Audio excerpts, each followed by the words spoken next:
What if the person you think you are is just a fraction of who you truly are? What if years of conditioning and surviving in a challenging world have left you clinging to strategies and beliefs that mask your truest nature?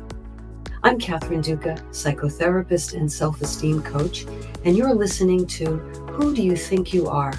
A show that looks beneath our psychological masks and uncovers our profoundly messy, beautiful, brilliant, tender-hearted selves. Join me as we go in search of the hidden power of our true selves. I'm so glad you're here. I am so glad you're here. Welcome. Welcome to Who Do You Think You Are? This is a podcast dedicated to helping you learn how to have the highest regard for yourself, how to live from a place of self-respect and self-love, and how to make yourself a priority in your own life. Meet me here each week for curated tips and strategies designed to help you drop your psychological masks, connect with your truest essence, and simply live life more easily. Why?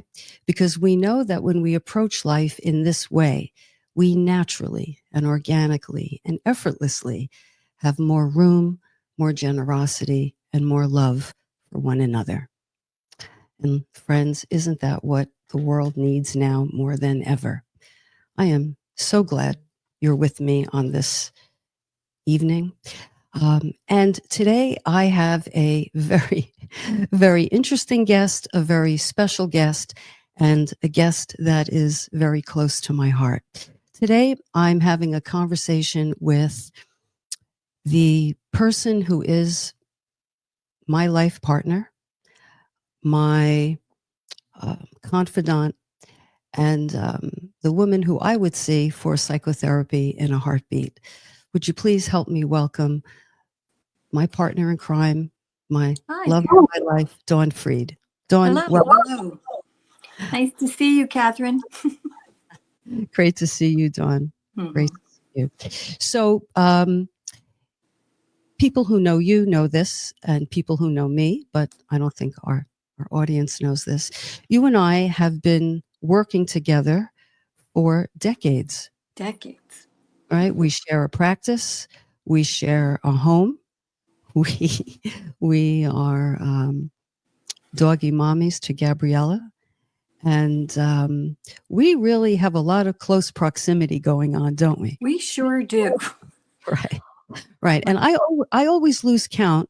I guess I could go back to the year we met, but we've been together for, I'm always off by 1 year. I think in September, it'll be 44 years. 44 years. Yeah. That's a long time. And we don't look too bad for the worse for the wear. No. I think we can say that. I yeah. think we can say that. So you and I met the very first day of graduate school at Rutgers University at a wine and cheese gathering that neither of us wanted to go to. Right. Right? Remember that?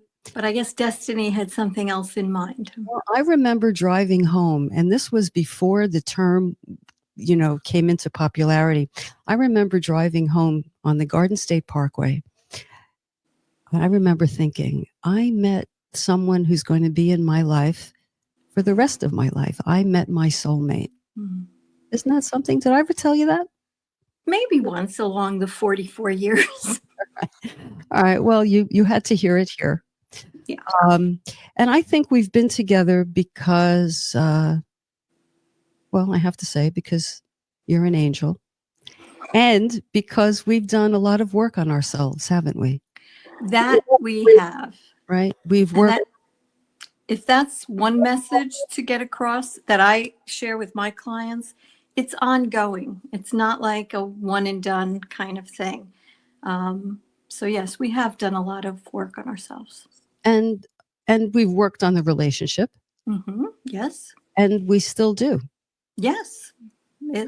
Right. And we probably always will. Yes, absolutely. Yeah. It's in our blood, first of all, but yes. Well, that's interesting that you phrase it that way, because people ask me all the time, how did you how did you come to be a therapist? Was it, did you always know, or did you have someone who influenced you, or is there some interesting origin story there? So maybe we could start there. Okay. We That, cover several decades in that's, the time we that's, have. How did you come to this work as a therapist? well, I would say that the earliest beginnings, which I didn't have an awareness of at the start, was the role I played in my family of origin. I was very much the mediator, the in-between person, trying to soothe, calm the stormy waters at home. And that role, which I gravitated towards, was also, I think, cultivated, certainly by my parents in a way, to sort of navigate the rough times.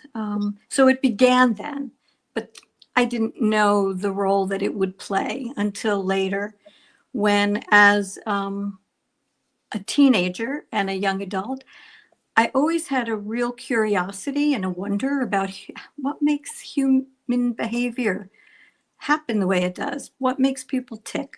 And so when I went off to college, after having a psychology class in high school, I began as an anthropology major, then a sociology major. I And forgot, then actually. I forgot. It's nice it's to be been a reacquainted. progression, right? And then psychology. I see. So that's what my bachelor's degree is in. I see. I see. So, in terms of your education, that's how you came to your work. Right. In retrospect, it was really, you might say, an extension of the role that you played in your family. Mm-hmm. Yes, I think an extension in the sense of, while I always had the interest and I obviously stepped into or fell into the role as a child, as I got just a little older, it was like, oh, you mean I can study this? Mm. I can understand it more. And so I think that led me on the path of the learning, the official learning. And as I did that, I had the awareness, the insight of like, oh, okay, Mhm. I see where this started for me Mm. back in childhood. Mhm. Mhm. It's the same for me, only different. Uh, it's the same in that I too had a class in high school. I went to a Catholic high school, and the nun who taught my health class introduced a chapter in the health book. It was on neuroses. Mm, And shall we say, it resonated with me. yes. I I was hooked. Now, as a little girl, a little girl in elementary school, I thought I wanted to be a doctor. When Mm, my parents gave me a doctor's bag, and I would always be doctoring my parents, taking their temperature and all of that. But when I got to high school, and I had this course, I learned that there was a doctor who asked you how you felt. A doctor who asked you how you felt. And I'll tell you, I can almost remember the day when mhm, I said, this is for me. This is for me. But like you, in retrospect, I realized that there were some things in my background, and I dealt with them by saying, I'm going to, in one way or another, in kid language, I'm going to push those feelings aside, mhm, concentrate on the needy kids. There were mhm, kids in my class who I thought came from tough backgrounds. And I mm, thought if I could talk about their problems, I realized looking back, I didn't have to talk about my own. yeah. And so that is the inner and the outer, dimension of how I came to And this. and it's a mask origin story for both of us, right? I mean, Yes, yes, mhm, yes. And I realized looking back, and I don't know, people might find this interesting. It's a profession in which, if one wanted to or wasn't aware, of themselves, one could really hide in this profession, don't you Oh, think? absolutely. Right? Because the whole idea of therapist is to be, or traditional Traditional. psychotherapist, right, is to be kind of a tabula rasa, a neutral, um, Blank slate. a Yeah. blank slate. And in so doing, we can hide out. But you and I don't work that way. Not at this point, no. Over the years, the decades of being in the profession, I've taken on what is essentially important, that is traditional, but also allowed myself to be a little bit more freed up and authentic to who I am. Can you talk a little bit about that? How you progressed, if you want to use that word, progressed? I think it is a progression. Um, even though many people still practice in that very traditional way where they're the blank slate, and there's really an art to that, and it takes a long time to perfect that neutrality. But you and I were exposed to other ways of working. Incidentally, Yes. we had the exact same training. Yes, we did. Graduate Right. school and postgraduate school, and we Right. taught at the same institute. So how would you say that you morphed into the kind of I therapy? evolved into. Evolved, a much better word. Yes. How did you evolve into this more authentic, more present kind of therapist? And that's a perfect word, I think, present. Not that the traditional therapist isn't present, but they're a blank slate, as you said. And so for me, as I went through my own years of working on myself, I gradually found my own voice more and more. And by voice, I mean, who am I? What are my values? How do I relate to people? And how can I integrate that into my work and maintain the integrity of being a good therapist, but be more true to also who I am? And so and I think you probably relate to this as well, when I speak to a prospective client, or to a new client, I will tell them that my way of working is a partnership. Mm. I am not a blank slate. I will listen and engage with you and ask questions or point things out, because it is a partnership. I'm going to lend my knowledge and my strengths, but as the client, you're going to give me the map. I mean, I need to have the map of who you are, and I'll help you discover it and I'll help you navigate it. So very much a partnership. So that's one piece that changed, very much so, that I am very actively involved Mm-hmm. in my sessions. Mm. How about the role of disclosure, Mm. self-disclosure? This is really one of the differences, I think, in our uh, White theoretical, style, yeah. yeah, our style. Could you speak to that? Because I know you utilize I self-disclosure. do. I do. And I find it extremely valuable. And I think my clients do Mm, as well. That's the feedback I've gotten. mm, That the whole issue, the whole area of self-disclosure in therapy, I think I'm going to say it's more recent, like modern times kind of therapy. The past couple of decades, certainly that's where I was first introduced to it, in sort of a postgraduate training, mhm, in the institute that we both went to. Um, and so I delved into it gingerly, because you always want to be aware of where you're overstepping, you're sharing too much, where you're making it a little bit more about yourself than the client.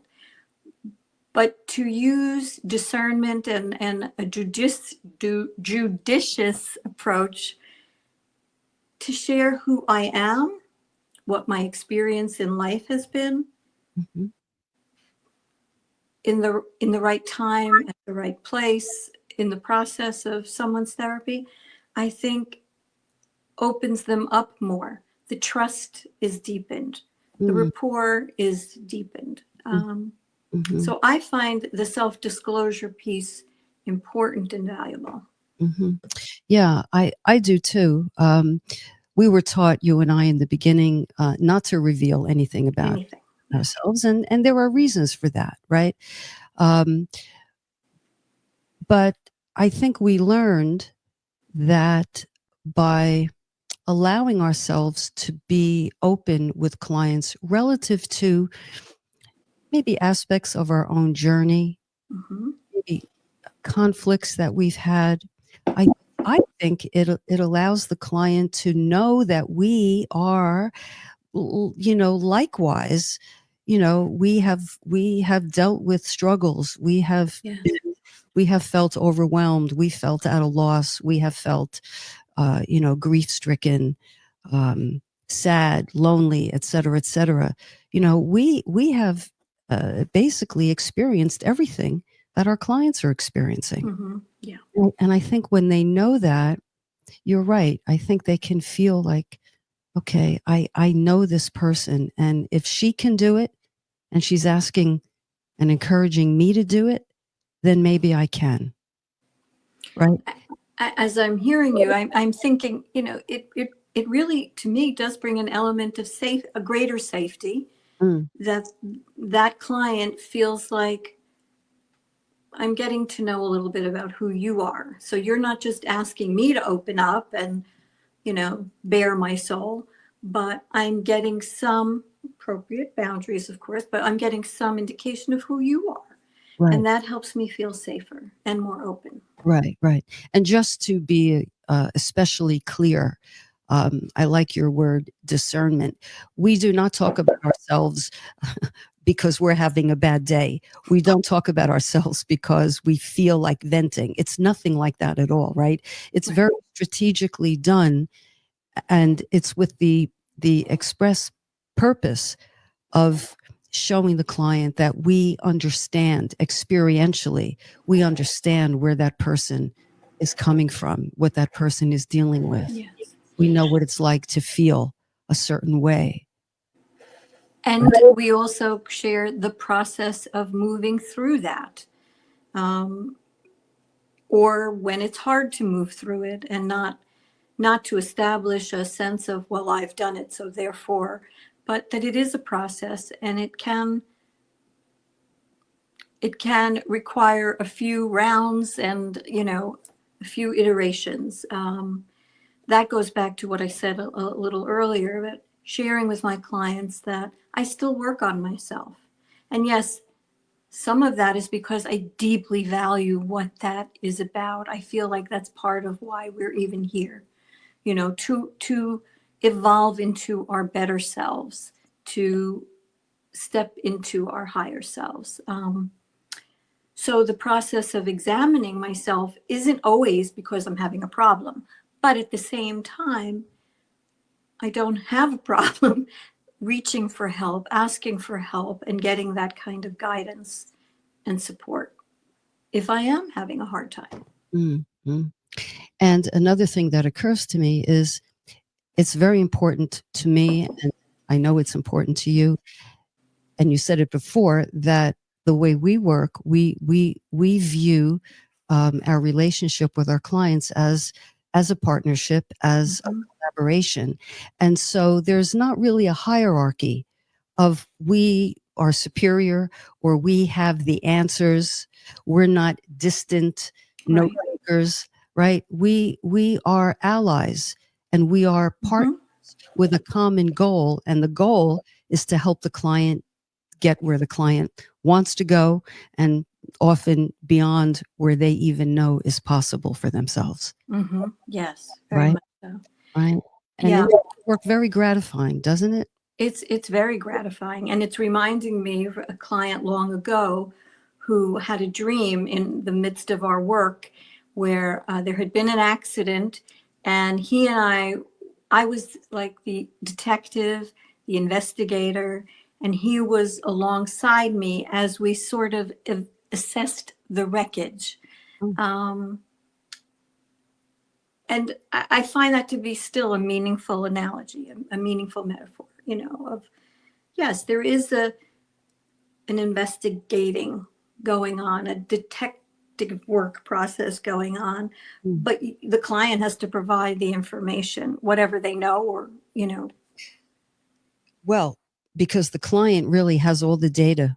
Right, exactly. They may not think so, but yes. Well, it's our role to bring it out, right? Yes. I always say, I don't have a lot of answers, but I certainly have a lot of good questions. Mm-hmm. Yes. And that's how we were taught to elicit the information that is within our clients that Yes. that they're not consciously aware of, right? That's the whole point.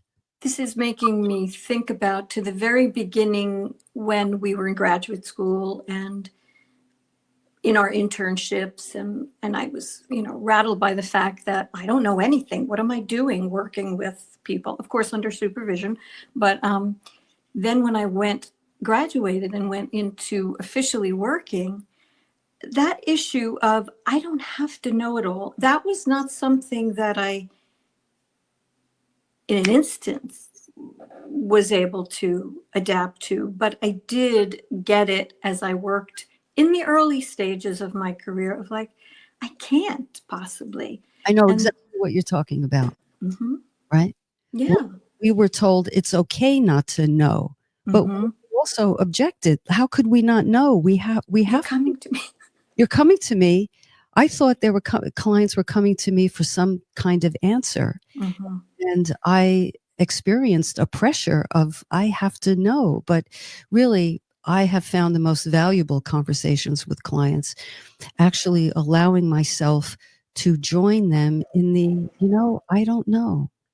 I don't know. I don't know what you should do next, but let's just sit together and be with what it feels like to not know, or Right. to not, we'll go in search of your next step, but right now let's just be present to the fact that you don't know, and that's okay that you don't know, Absolutely. right? There's a lot of possibilities in the I don't know, in the unknown, Mhm. right? Very much so. The more we're talking, the more I'm fascinated by what we do, I have to say.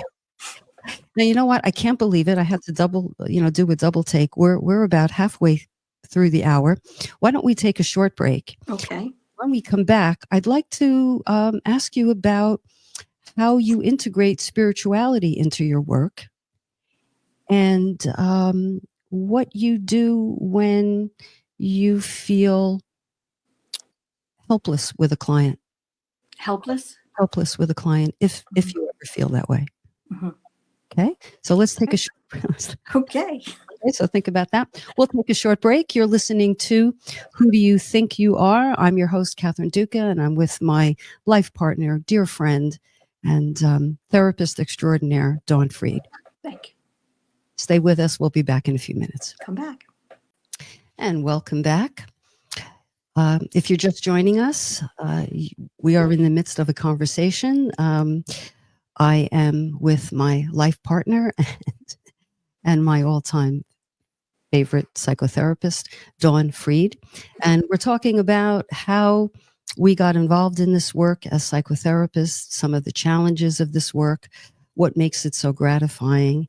And before we went to break, Dawn, I asked you to tell our listeners how you began to incorporate spirituality into your work and what that means to you. And do you talk about spirituality explicitly with your clients? Okay. That's kind of a mouthful. You could. Yes, right. You might need to remind me of the part B Sure. as we go along. Sure. Spirituality. Well, I in my graduate training, social work takes the entire person, the ecosystem of the person into account. Their family, their community, their religious beliefs, everything, right? Into understanding that person. Pardon me, Dawn. Yeah, We should say our degrees are in clinical social work. Social We have an MSW degree, and we're licensed clinical social workers. So, Right. so our training differs from that of psychologists in that we are taught to take the whole person, a holistic view, if you will. Yeah, Right? exactly. That's what you're Exactly. referring to. Okay.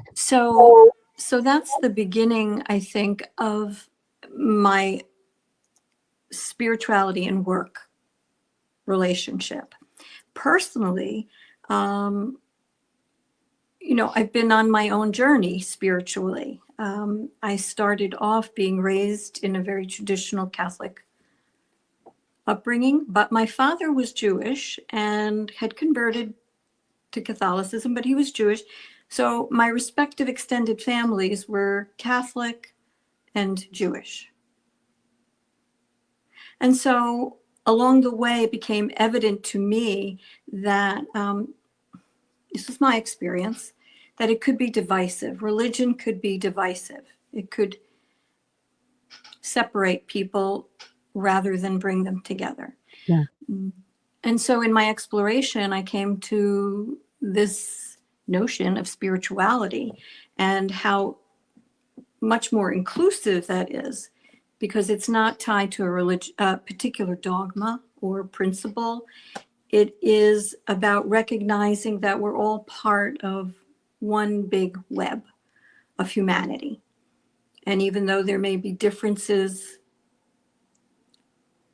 in certain respects, at its core, at our core, we're all human beings. We're all part of this human experience. So I began to explore for my own purposes and benefit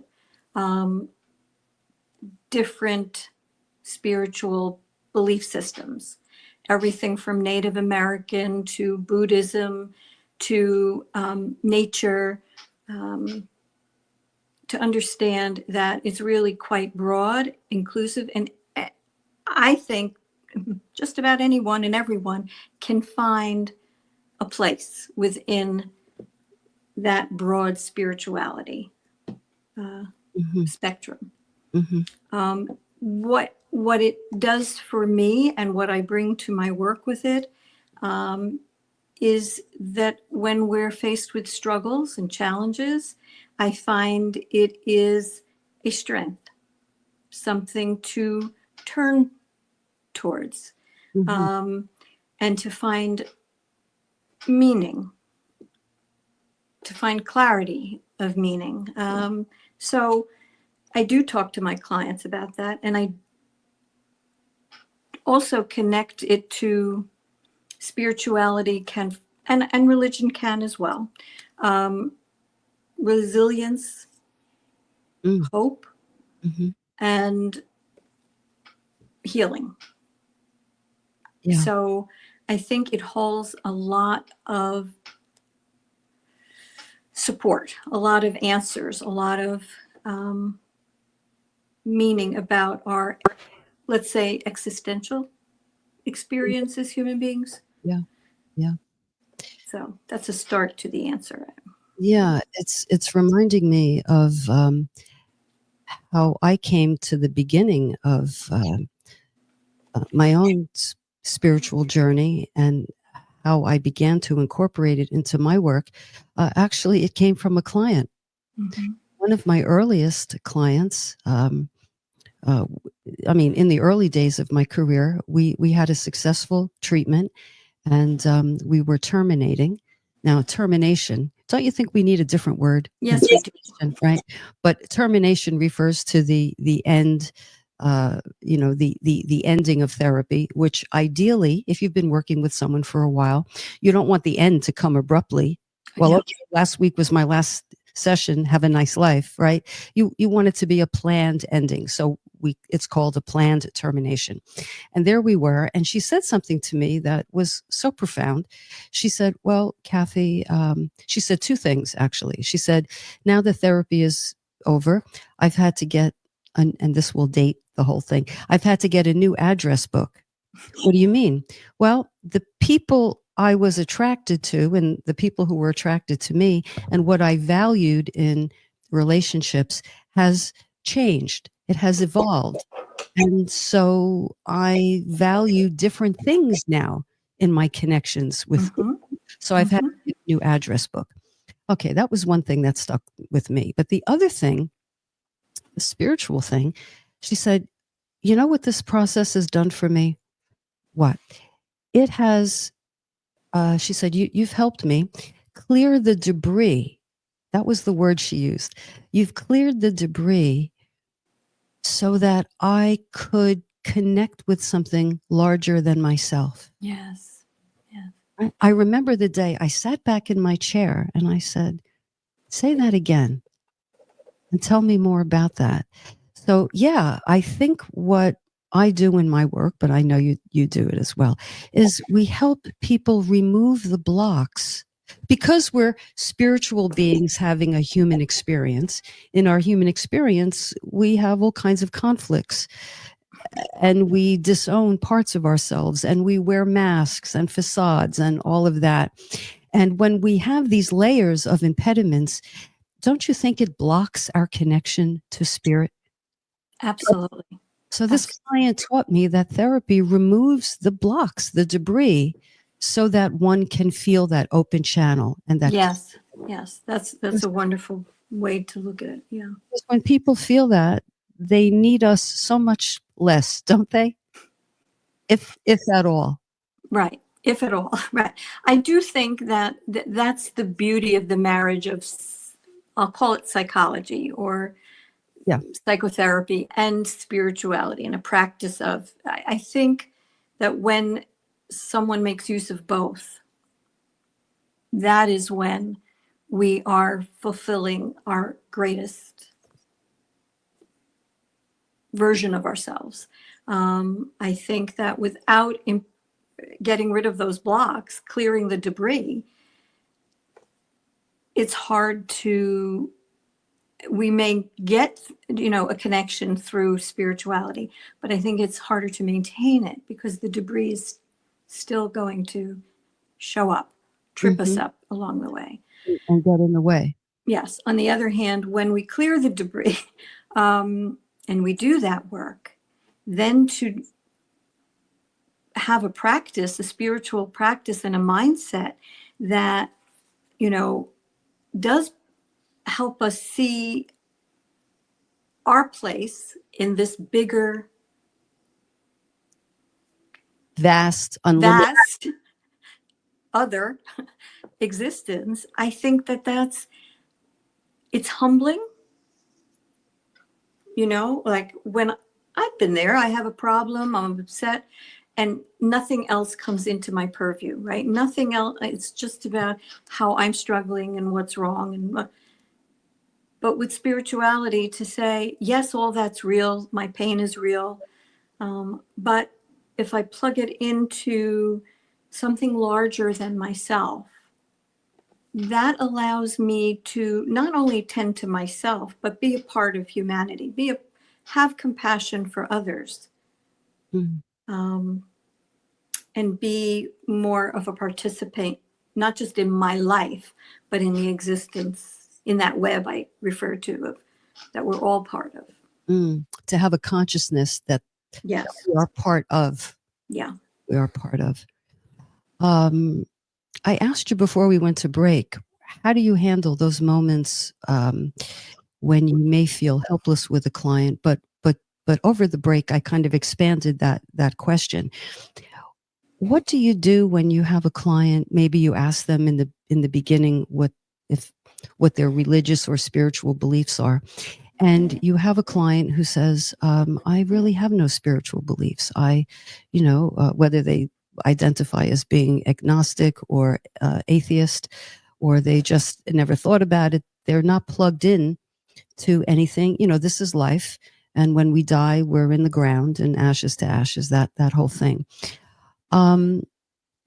I found those moments are interesting when people either have a crisis of faith, gone through something, a death, a loss, a tremendous conflict or something, and they don't feel that God is with them. Yeah.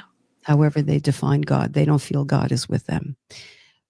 So the people for whom there is no other, there is no God, and the people for whom their connection with God has been lost by virtue of what they're going through. Mm-hmm. I found those moments are particularly challenging, Mm-hmm. right? Yeah. But it's, well, it's challenging. Now, it's challenging for two reasons, I think. If one has spiritual beliefs, you alluded to resilience before. If one has spiritual beliefs, one knows intrinsically that one is not alone, Mm-hmm. that there is inspiration. One needs only to go out. Again, you mentioned nature. Yes. One needs only to go outside and count the leaves on the trees, or look at the sand on the ocean, et cetera, et cetera. Look at a newborn baby. Think about the planets in the sky Mm-hmm. to appreciate that there's something bigger at play. Yeah. That's a starting point, I think, for some people who might say, well, I don't have any beliefs like that. I'm not a spiritual person. First of all, okay, someone is allowed to be in that space, but I still raise some questions. What gives you a sense of amazement or awe? Nature is a really good place for people to feel like they're not attaching it to any religious meaning or any higher power kind of idea. And yet, to encourage people to go out into nature, you could just sit and, as you said, look at the leaves or how many grains of sand, the vastness of the ocean, just to look at the horizon and the vastness. What does that stir in you? Yeah. What does that do for you?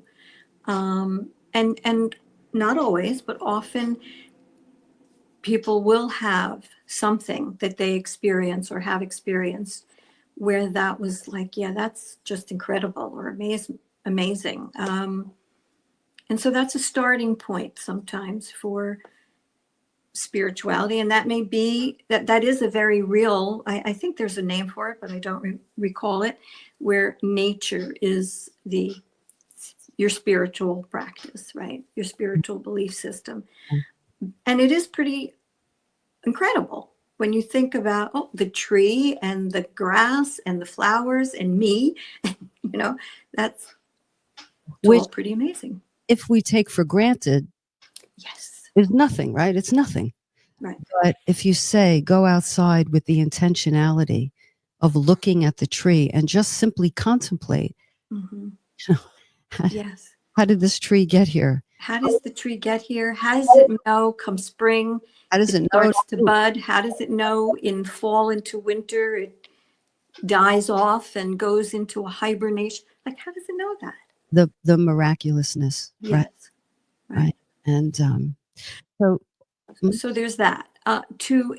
If I feel helpless to help to help a client, I will start I will back it up and go okay, let's look at it from a different vantage point.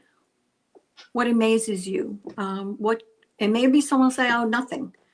That might be a depressed person. And so that will sort of influence where I have to go. But was there ever? What did you do as a child? Did did you play in the dirt? Did you right, play with a worm? right, Oh, right, enough about me. right.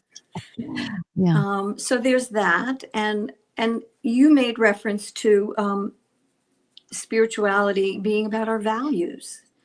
And so that's another avenue to explore without calling it anything other than what's important to you. Mhm. What are your values about life? Mhm. And that sometimes can be an entry point to, well, that's what gives me meaning. Yeah. or, And I hope our listeners can tell that we have not offered one single answer in this conversation, Right. right? But I think what this conversation is about are some of the questions that we ask. Mm-hmm. So Yes, that's very much so. right. Each of us contains the data, as I said before, the raw material. Each of us has lived a life, and it's our experiences and our doubts and maybe our self-criticism. I mean, all the things we have inside, but that's what the client brings to the table, and that's all they have to bring. Right. Just it's a come as you are, and all we ask is that they maintain a willingness A willingness. Absolutely. That's key. Yeah. to see themselves differently, right? Mm-hmm. And if they Mm-hmm. can't be willing, can they at least be willing to be To be willing? willing, right? To get willing, right? Yep. To get there. Yeah. So as we end this conversation, that it's so good to talk to you, And I Dawn. do have one more point I want to make before we end the conversation. And that is about, knowing that we don't have to know all the answers as therapists, and knowing that sometimes a client is in a space that in that moment they can't move beyond. Mhm. And I don't know what to say. And I don't know what I've learned over the years, and it's been emphasized for me more recently, is the importance and value of presence. Mhm. So I can be here with you and we don't have to say anything, That is so true. but you can know that I am here with you. That is so true. And there's enormous beauty and value to that. Mm.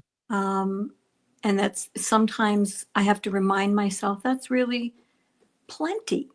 It might not look to a fly on the wall Right, as a productive right. exchange, but it really is such a powerful thing Mm-hmm. because it's without words. My essence wants to be with your essence. Yes, it's an energetic It's an energetic melding, so to yes, speak, yes, yes, connecting. yes. As someone I know would say, it's the resonance field of all of us. That when we consciously are in it, that can be felt, and no words need to be Mm. said. So I just wanted to make that point. I'm glad you did. I'm glad you did. I think that's a good place to end. I wish I had another hour with you. Maybe you'll come back and we'll have a part two. Maybe there'll be a part two. Yeah. So, for anyone listening who is contemplating talking with someone and who likes your gentleness and your intelligence and your approach and your style, how can someone get a hold of you? They can email me.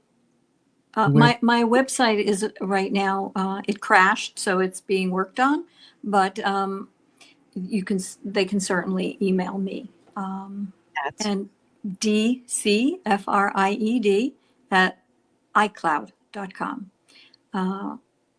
So dcfried at icloud.com. Yes. All Mhm. right. Yeah. Great. Great. Yeah. And if people want to get a hold of me, Catherine at catherineduca.com anytime. And listen, I know you join me in saying it is the privilege of our lives. It is an honor and a privilege to do the work. To be let into the intimacies of Yes. people's lives and people's thoughts and people's struggles and people's wins and successes and Yes. victories. Mhm. It is, as you say, it is a pleasure and a privilege and an honor. Yeah, very much so. That's a good note to end on. So, Dawn, thank you so much for Thank you. joining. Thank you. And you're the wind beneath my everything. Well, thank you. Happy to be. You're great. Happy Great. to be. Okay. So thank you, listeners, for tuning in. You honor both of us with your time and attention. And take good care of yourselves. Be well. And I'll meet you back here soon on this wonderful network, New Thought Media. I want to give a shout out and my deepest thanks to our producer, Reverend Michael Mangus. Reverend Mangus, thank you so very much for everything you do behind the scenes to make this thing come off. Take care, everybody. See you soon. You're listening to Who Do You Think You Are? Be well.